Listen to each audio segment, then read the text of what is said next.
everybody, welcome to my channel. My name is Mia. In today's video I'm just going to talk about something that happened to me recently, and it's pretty hard for me to talk about, so if you could just bear with me. So on January 24th 2020, I had a miscarriage. I was 11 weeks and 2 days. And it started off like a regular day. You know, I didn't think that that was how I would end my day.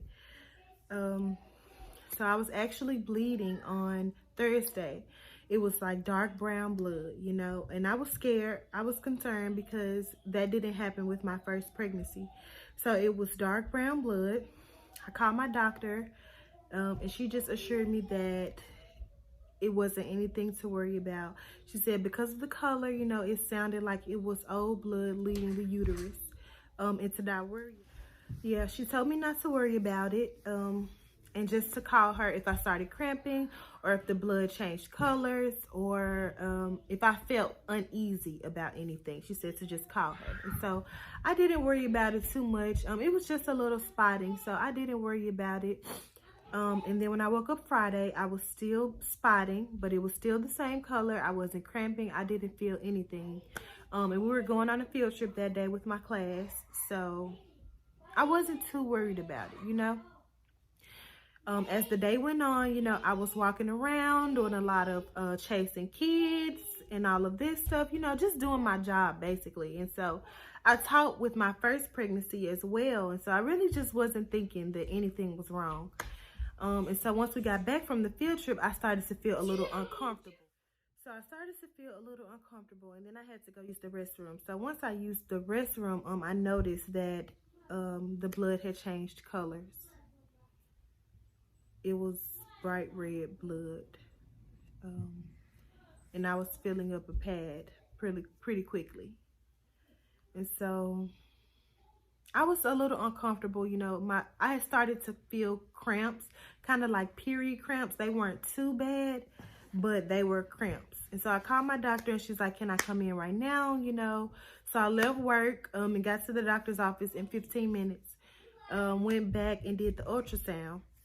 And I should have known something was wrong because the ultrasound tech, she was not laughing and joking. She wasn't talking to me. She wasn't like interacting with me, talking about anything. And this was the same ultrasound tech from the dating scan. She's the one who told me that I was 6 weeks and 5 days when I went to the doctor the first time.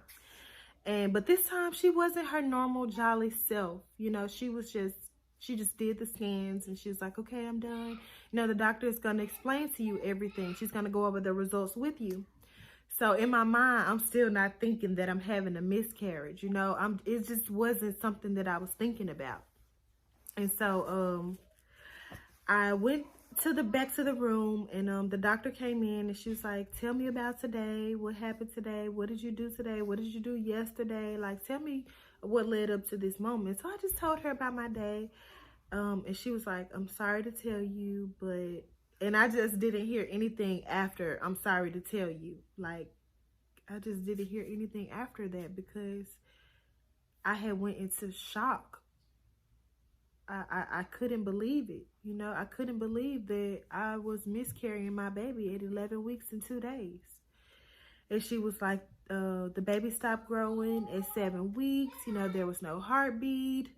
And that you're having a miscarriage. And I tried to hold back the tears as long as I could. You know, that was about 2 seconds.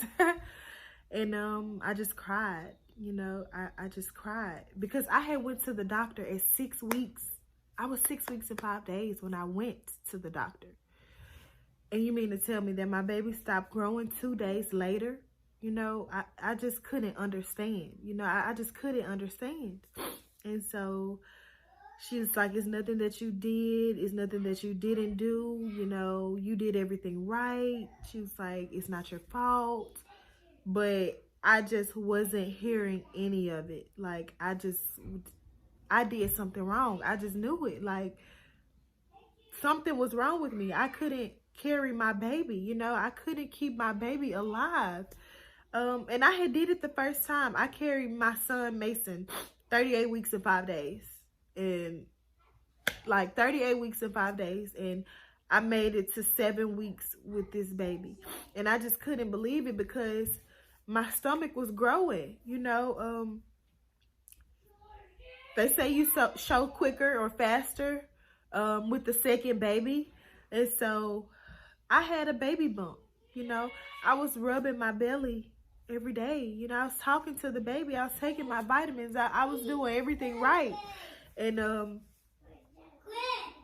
still miss.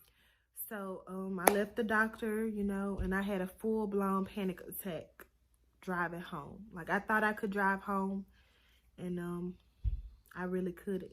So I pulled over, you know, and I was just hyperventilating, and my sister ended up calling me. You know, I had already called her and told her what happened. I called my boyfriend, you know, and told him, and but my sister just so happened to FaceTime me while I was driving, and then I was just hyperventilating, and she had to come pick me up, you know. I left my car right there, and she had to come pick me up.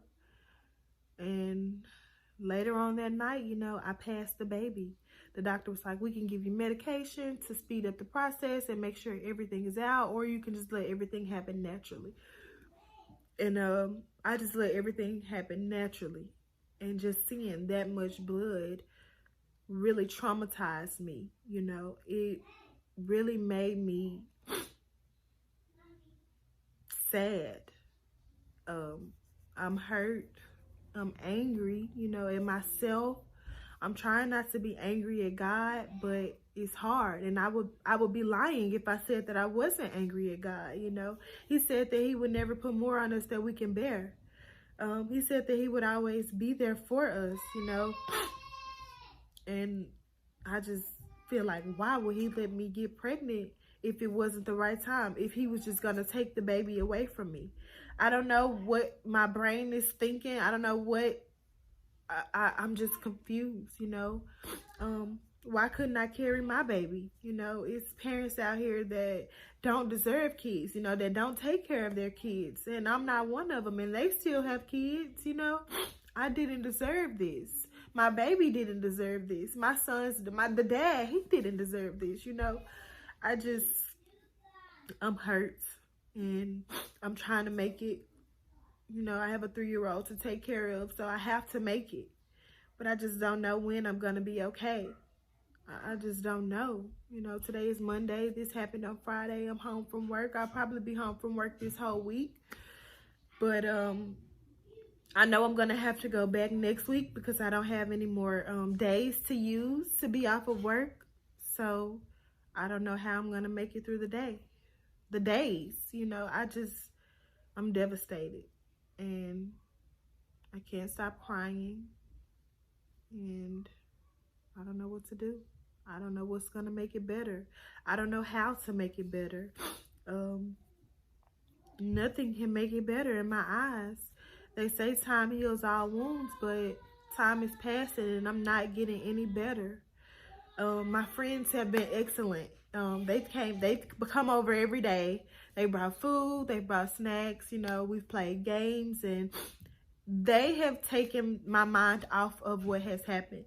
But when they leave and I'm all alone, I slip back into not really a depression, but close to it, a depressive state, you know. And I don't know what to do. So I ordered a book off Amazon called Amazon called There Was Supposed to Be a Baby, and it's a guide to grieving after loss. And so I'm waiting on that book to come. It should be here today. And I'm just hoping that it just helps me get some clarification, some understanding, because I'm lost. I really am. And I've started a Bible plan on my YouVersion app. It's a 5-day plan about life after loss, a miscarriage. And I've done the first 2 days, but honestly, they haven't helped. You know, I'm trying to just remain positive and strong, but it hasn't helped me. I don't know what's going to help me. Nothing is going to help me. I'm scared to get pregnant again. I don't want to get pregnant again. You know, I don't think I could go through something like this for a second time or a third time. You know, power to the people who have went through this multiple times, but I just don't think I could, you know. We were not trying to get pregnant, and we did. And you know, after the fear, excitement really started to set in, and we wanted our baby. You know, we wanted our baby, but God had other plans, and I'm just, I don't know. So yeah, I'm waiting on the book to come. Hopefully the book will be here soon, so I can start reading it. You know, I've done the first 2 days of the Bible plan for the life after miscarriage.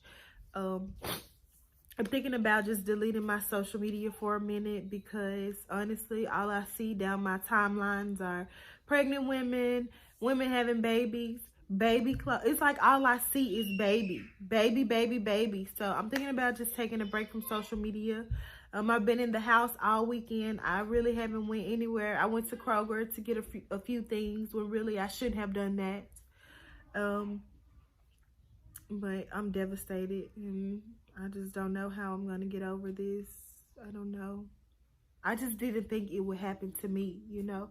I just didn't think that I would have a miscarriage. It doesn't feel good, you know. And I don't want to try again. I just cannot. I'm thinking about getting back on birth control, because I just cannot get pregnant again and risk this, you know. So yeah, I just thought I would just share my story. Here's the ultrasound. 6 weeks, 5 days. And I don't know what to do. I thought talking about it would make me feel better, but honestly it didn't. Nothing is gonna make me feel better. So if you could just leave some positive comments down in the comment section. I'll take all of the prayers I can get. Just pray for me and for my family. I'm